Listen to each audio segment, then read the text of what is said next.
ಒಂದು ನಿಮಿಷ ಒಂದು ಮೀಟಿಂಗ್ ಕೂಡ ಮಾಡಿಲ್ಲ. ತಾಲೂಕುವಾರು ನನಗೆ ಮೀಟಿಂಗ್ ಮಾಡೋದು ಸಮಸ್ಯೆ ಇಲ್ಲ, ಮಾಡ್ತೀವಿ ನಾವು. ಮೈಕ್ರೋ ಫಿನಾನ್ಸ್ ಅವ್ರನ್ನು ಕರೆದು ಮಾಡ್ತೀವಿ, ಅದು ಇಶ್ಯೂಸ್ ಏನೂ ಇಲ್ಲ. ಅವರು ಹಿಂದೆನೇ ನಮಗೆ ಕ್ಲಿಯರ್ ಆಗಿ ಮಾಹಿತಿ ಕೊಟ್ಟಿದ್ದಾರೆ. ಆ ಮೈಕ್ರೋ ಸಂಸ್ಥೆ ಅಸೋಸಿಯೇಷನ್ ಅವರು ಏನಿದ್ದಾರೆ ಅವರು ಕೂಡ ಮೈಕ್ರೋ ಫಿನಾನ್ಸ್ ಸಂಸ್ಥೆ ಅವರಿಗೆ ಡೈರೆಕ್ಷನ್ಸ್ ಕೊಟ್ಟಿದ್ದಾರೆ. ಯಾವುದೇ ಕಾರಣಕ್ಕೂ ತಾವು ಅಸಭ್ಯವಾಗಿ ಮಾತಾಡೋಂಗಿಲ್ಲ, ಅಸಭ್ಯವಾಗಿ ವರ್ತಿಸೋಂಗಿಲ್ಲ. ಅವ್ರ ಹತ್ರ ಸಭ್ಯತೆಯಿಂದ ನಡ್ಕೊಂಡು ತಾವು ಏನು ಇದೆ ಮಾಡಿ ಕಟ್ಟಿಸ್ಕೊಳ್ಳಿ ಅಂತ ಹೇಳಿದ್ದಾರೆ, ಡೈರೆಕ್ಷನ್ಸ್ ಕೊಟ್ಟಿದ್ದಾರೆ. ಆ ಥರ ಅದನ್ನು ಬಿಟ್ಟು ಯಾವುದೇ ಒಬ್ಬ ಫೀಲ್ಡ್ ಅಧಿಕಾರಿಗಳು ತಪ್ಪಾಗಿ ನಡ್ಕೊಂಡ್ರೆ ಅವ್ರ ಮೇಲೆ ಖಂಡಿತವಾಗೂ ಕ್ರಮ ಆಗುತ್ತೆ. ಅದು ಏನು ಎರಡು ಮಾತಿಲ್ಲ. ಅದು DYSP ಅವರು ಕೂಡ ಇದ್ರು, DYSP ಅವರು ಹೇಳಿದ್ದಾರೆ ಅಂಥದನ್ನು ನಾವು ಖಂಡಿತವಾಗೂ ಏನು ಇಶ್ಯೂಸ್ ಇದು ಮಾಡೋದಿಲ್ಲ, ನಾವು ಮಾಡ್ಕೊಳ್ತೀವಿ, ಕೇಸ್ ದಾಖಲೆ ಆಗುತ್ತೆ, ಕ್ರಮ ಆಗುತ್ತೆ ಅಂತ. ಈಗ ಆಲ್ರೆಡಿ ನಾವು ಅದು ಹೇಳ್ತಾ ಇದ್ದೀವಿ, ಯಾರಾದರೂ ಬಂದು ಇಂಥ ಫೀಲ್ಡ್ ಆಫೀಸರ್ ವಿತ್ ಎವಿಡೆನ್ಸ್ ಕೊಟ್ಟರೆ ಖಂಡಿತವಾಗೂ ಅವ್ರ ಮೇಲೆ ಕ್ರಮ ಆಗುತ್ತೆ. ಇವನ್ ಮೈಕ್ರೋ ಫಿನಾನ್ಸ್ ಅಸೋಸಿಯೇಷನ್ ಅವರು ಯಾರಿದ್ದಾರೆ ಅವರು ಕೂಡ ಹೇಳಿದ್ದಾರೆ ಅಂಥವ್ರನ್ನ ನಾವು ತಗಿಸ್ತೀವಿ ಅಂತ. ಮತ್ತು ನಾವು ಮೊನ್ನೆ ಮೀಟಿಂಗಲ್ಲಿ ಎಲ್ಲ ಒಂದಷ್ಟು ಜನ ಮಹಿಳೆಯರು ಇಲ್ಲಿ ಯಾರಿದ್ದಾರೆ ಅವ್ರು ಬಂದಿದ್ರು, ನಾನು ಮೀಟಿಂಗ್ ಮಾಡಿದಾಗ ಸಬ್ ಡಿವಿಷನ್ ಅಲ್ಲಿ. ಅವಾಗ ಕೂಡ ನಾವು ಹೇಳಿದ್ದೇವೆ, ಯಾರಿಗೆ ಕಟ್ಟಕ್ಕೆ ಆಗಲ್ಲ ರೀಶೆಡ್ಯೂಲ್ ಮಾಡಿಕೊಡ್ತೀವಿ ಅನ್ನೋದನ್ನ ಕ್ಲಿಯರ್ ಆಗಿ ಬಿಡಿಸಿ ಹೇಳಿದ್ದಾರೆ. ಈಗ 1000 ರೂಪಾಯಿ ಇದೆ ಅಂದ್ರೆ ನಂಗೆ 1000 ರೂಪಾಯಿ ಕಟ್ಟೋ ಶಕ್ತಿ ಇಲ್ಲ ಅಂದ್ರೆ 500 ರೂಪಾಯಿ ಕೊಟ್ಟು ಕಟ್ತೀನಿ, ಹಾಗೆ ತೀರಿಸ್ಕೊಂಡು ಹೋಗ್ತೀವಿ ಅನ್ನೋದೆಲ್ಲ ಹೇಳಿದ್ದಾರೆ. ಆಯ್ತಾ, ಅಂಥದ್ದು ಎಲ್ಲಾನು ಅವ್ರ ಮುಂದೆ ಆಗಿದೆ. ಮತ್ತೆ ಪ್ರತಿ ತಿಂಗಳು ಮೈಕ್ರೋ ಫಿನಾನ್ಸ್ ಅವರು ಒಂದು ಗ್ರಿವಾನ್ಸ್ ರಿಡ್ರೆಸಲ್ ಸಭೆ ಮಾಡಬೇಕು ತಾಲೂಕಲ್ಲಿ, ಜಿಲ್ಲೆಯಲ್ಲಿ ಅಂತ ಕೂಡ ನಾವು ಡೈರೆಕ್ಷನ್ಸ್ ಕೊಟ್ಟಿದ್ದೀವಿ. ಯಾಕೆ ಅಂದರೆ ಅಸೋಸಿಯೇಷನ್ ಇರೋದೇ ಕ್ಲೈಂಟ್ ಓರಿಯೆಂಟ್ ಆಗಿ ಮಾಡ್ತದೆ. ಸೊ ಅಲ್ಲಿ ಒಂದು ಕಂಪ್ಲೇಂಟ್ ಲಾಡ್ಜ್ ಆದರೆ ಆ ಮೈಕ್ರೋ ಫಿನಾನ್ಸ್ ಅವ್ರಿಗೂ ಆ ಫೀಲ್ಡ್ ಆಫೀಸರ್ಗೂ ಖಂಡಿತವಾಗೂ ಆ್ಯಕ್ಷನ್ ಆಗುತ್ತೆ. ಸೊ ಅಂಥದ್ದು ಒಂದು ಜಿಲ್ಲೆಯಲ್ಲಿ ಮೊದಲು ಮಾಡ್ತೀವಿ ಅಂತ ಹೇಳಿದ್ದಾರೆ. ಶಾರ್ಟ್ಲಿ ಅವರು ಒಂದು ಡೇಟ್ ಕೂಡ ನಿಗದಿಪಡಿಸ್ತಾರೆ. ಸೊ ಅವಾಗ ಇವರು ಇದ್ದರು ಎಲ್ಲ as A president SP sir ನಾವೆಲ್ಲರೂ ಇದರಲ್ಲಿ ಆಗಿದೆ, ಪ್ರೊಸೀಡಿಂಗ್ಸ್ ಕೂಡ ಆಗಿದೆ. ಸೊ ಅವ್ರು ಬರ್ತಾರೆ, ಪ್ರತಿ ಒಂದು ತಿಂಗಳಲ್ಲಿ ಒಂದು ಬಾರಿ ಒಂದು ಸಭೆ ಮಾಡ್ತಾರೆ. ಯಾವುದೇ ಒಂದು ಸಮಸ್ಯೆ ಇದ್ದರೆ ತಾವು ಅಲ್ಲಿ ಹೇಳ್ಬೋದು. ಮೇಡಮ್, ಮೈಕ್ರೋ ಫೈನಾನ್ಸ್ನವರು ಮಹಿಳೆಯರ ಮೇಲೆ ದೌರ್ಜನ್ಯ ಮಾಡಕ್ ಹೋದಾಗ ಕಂಪ್ಲೇಂಟ್ ಕೊಡೋಕೆ ಕಂಪ್ಲೇಂಟ್ ತಗೊಬೇಕು ಮೇಡಮ್. ಅವ್ರು ಪೊಲೀಸರು ಹೆಬ್ಬೂರಲ್ಲಿ ತಾಂಡಿಲ್ಲ ಮೇಡಮ್, ಇದು ಇಮಿಡಿಯೇಟ್ಲಿ ಅವ್ರು ಕಂಪ್ಲೇಂಟ್ ಕೊಟ್ಟಾಗ ಕಂಪ್ಲೇಂಟ್ ತಗೊಬೇಕು. ನೆಗ್ಲೆಕ್ಟ್ ಮಾಡೋದು ಜಾಸ್ತಿ, ಸ್ವಲ್ಪ ಇದು ಮಾಡ್ತಾರೆ. ಹೆಬ್ಬೂರ್ದು ನನಗೆ ಗೊತ್ತಿಲ್ಲ, because it is not under my jurisdiction ಅಂತ ಆಯ್ತಲ್ಲ. ಚಿಕ್ಕನಾಯಕನಲ್ಲಿ ತುರುವೇಕೆರೆ ತಿರುಚೂರು ನಾವು ಕ್ಲಿಯರ್ ಡೈರೆಕ್ಷನ್ಸ್ ಕೊಟ್ಟಿದ್ದೀವಿ. ಆ್ಯಂಡ್ ಫಾರ್ ದಿಸ್ DYSP ಅವರು ಒಪ್ಪಿದ್ದಾರೆ. ವಿತ್ ದಾಖಲೆ ಯಾವುದೇ ಒಂದು ಬಂತು ಅಂದರೆ ಖಂಡಿತವಾಗೂ ಗಂಭೀರವಾಗಿ ಪರಿಗಣಿಸ್ತೀವಿ ಅಂತ, ಮೈಕ್ರೋ ಫಿನಾನ್ಸ್ ಮೇಲೆ ಕ್ರಮ ಮಾಡ್ತೀವಿ ಅಂತ DYSP ಅವರು ಹೇಳಿದ್ದಾರೆ, ತಾವು ಇದ್ರು ಹೇಳಿದ್ದಾರೆ. ಸೊ ಹಾಗಾಗಿ ನಮ್ಮಲ್ಲಿ ಯಾರಿಗೂ ಅಂತ ಇಶ್ಯೂ ಆಮೇಲೆ ಎರಡೂ ಕಡೆ ನೋಡ್ತೇವೆ. ಈಗ ನೀವು ಹೇಗೆ ವಿಡಿಯೋ ಮಾಡ್ತಾರೆ, ಅವರು ವಿಡಿಯೋ ಮಾಡ್ತಾ ಇದ್ದಾರೆ, ಬೋತ್ ಆರ್ ಡೂಯಿಂಗ್ ಅಂತ ನಾವು.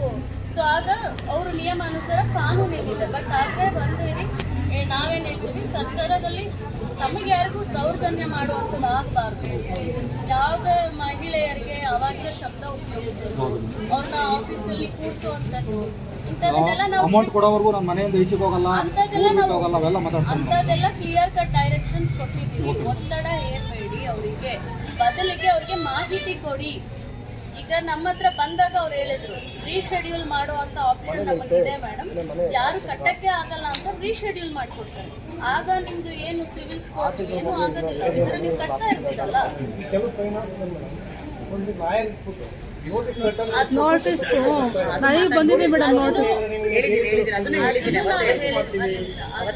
ಅದನ್ನು ನಾವು ಹೇಳಿದ್ದೀವಿ.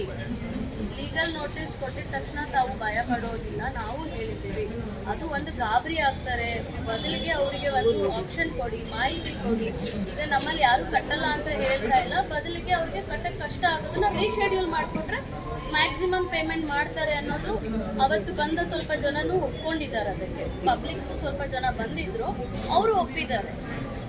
ಆಗಿದ್ದಾಗ ಏಕಾಏಕಿ ರೀಶೆಡ್ಯೂಲ್ ಏನೋ ಲೀಗಲ್ ನೋಟಿಸ್ ಕೊಡೋದು ಮುಂಚೆ ಅವ್ರಿಗೊಂದು ಮಾಹಿತಿ ಕೊಡಿ ಫಸ್ಟು, ಈ ಥರ ರೀಶೆಡ್ಯೂಲ್ ಆಪ್ಷನ್ ಇದೆ, ಪೇಮೆಂಟ್ ಆಪ್ಷನ್ನು, ತಾವಿದು ಒಪ್ಕೊಳ್ಳಿ, ಮತ್ತು ಇಂಟ್ರೆಸ್ಟ್ ರೇಟ್ ಎಫೆಕ್ಟ್ ಆಗಲ್ಲ ಅನ್ನೋದು ತಮಗೆ ಕ್ಲಿಯರ್ ಮಾಡಿದ್ದಾರೆ.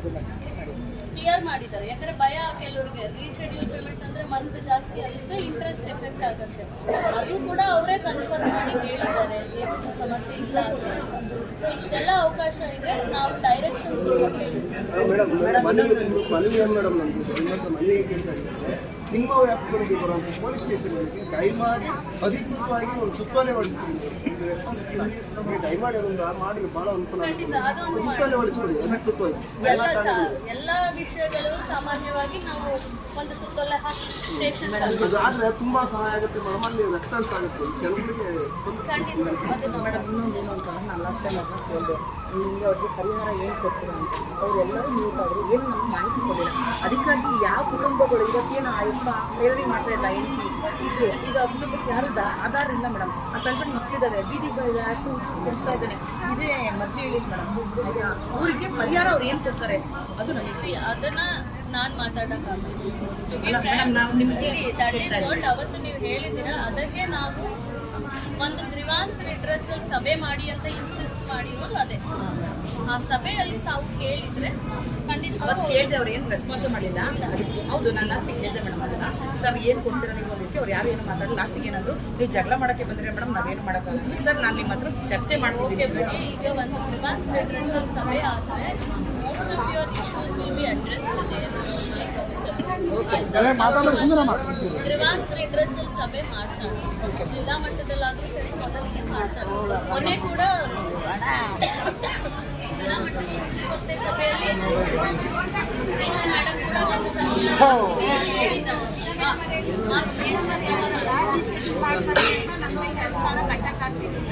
ಮೇಡಮ್ ಅವ್ರು ಹೇಳ್ದಂಗೆ ಫೀಸ್ ಅಲ್ಲಿ ಮಾಡ್ಕೊಳ್ಳೋಣ ಅಂತಂದ್ರೆ ಮಾಡ್ಕೊಂಡ್ರೆ ಸಾಲ ಆದ್ರೂ ಜನ ಒತ್ತಾಯದಿಂದ ಹಾಕೊಂಡು ಹಿಂಸದಿಂದ ಅದನ್ನಾದ್ರೂ ನಾನು ಒಪ್ಕೊಂಡ್ರೆ ಅಂತ ಹೇಳಿದ್ದೆ. ನಾನು 60,000 ರೂಪಾಯಿ ಸಾಲ ಕಟ್ಟಿದ್ದೆ ಮೇಡಮ್ ಅವರೇ. 60,000 ಹೋಗಿ ರೀಶೆಡ್ಯೂಲ್ಗೆ 3,00,000 3,000 ಕಡಿಮೆ 3,00,000 ತಿರ್ಗಾ ರೀಶೆಡ್ಯೂಲ್ ಮಾಡ್ಕೊಡ್ತಾರೆ.